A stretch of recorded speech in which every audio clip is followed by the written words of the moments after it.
انسان جب کسی پرابلم کی وجہ سے بہت پریشان ہو جائے، جو فطری چیز ہے، تو اسے پھر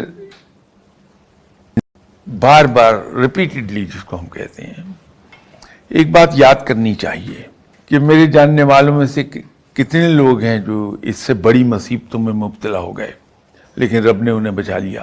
خود میری اپنی زندگی میں کتنے بڑے سیریس مرحلے آئے اور رب نے مجھے نکال لیا، تو میرا رب اس میں سے بھی مجھے نکال لے گا۔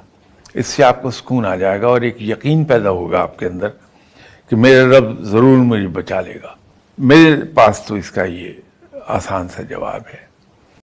اور ویسے زندگی میں انسان کو تدبیر سے کام لینا چاہیے، حکمت اور تدبیر دونوں۔